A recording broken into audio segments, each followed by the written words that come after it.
دعا چشمه زلال در صحرای مشکل هاست. دعا روشنی در تاریکی گرفتاری هاست.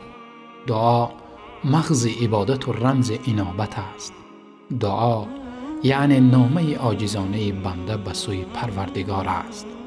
دعا یعنی گنج است بی‌بها.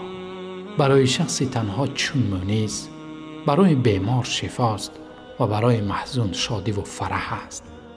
بنده با دعای صادقانه و عبادت خالصانه میتواند به سعادت یعنی به خیر و برکات هر دو عالم برسد.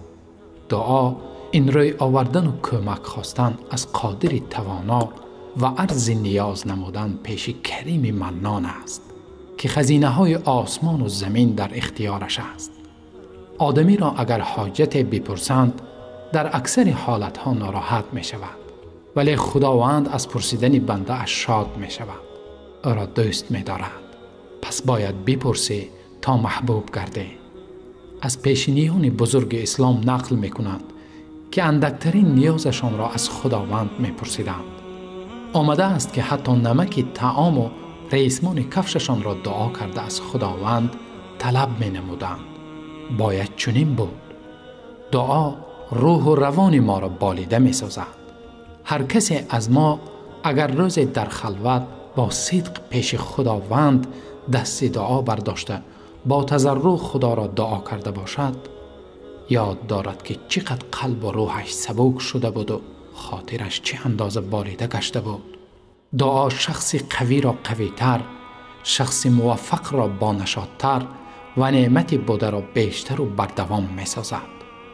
دعا این با زبان تلفظ کردن کلمات معین نیست، بلکه محل اصلی دعا قلب است. دعا مناجات قلب است. دعا این با پر و بال ایمانی در آسمان مناجات پرواز کردن است. در دعا غذایی است که آن را باید گرفت. دعا شهد است که آن را باید چشید. در دعا باید همه وجود انسان بیدار باشد. باید قلب پادشاه همه اعضا رو به آفریدگارش آرد. عقل در قدرت و عظمت به انتهای او تعالی بیندیشد. زبان آن حرفهایی را که در قلب می‌گذارد ترجمه کرده با ثنا و شکر خدا یکجا نموده تلفظ نماید. دعا باید با یقین قلب باشد. فرستاده خدا صلی الله علیه و سلم برای ما چگونه دعا کردن را آموخته فرمودند: ادعوا الله وانتم موقنون بالاجابه واعلموا ان الله لا يستجيب دعاء من قلب غافل لاه. رواه الترمذی.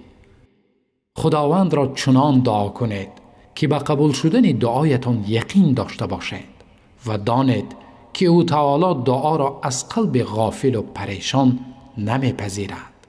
روایت امام ترمذی. به امید قبول گشتن دعاهای نیک شما بینندگان عزیز،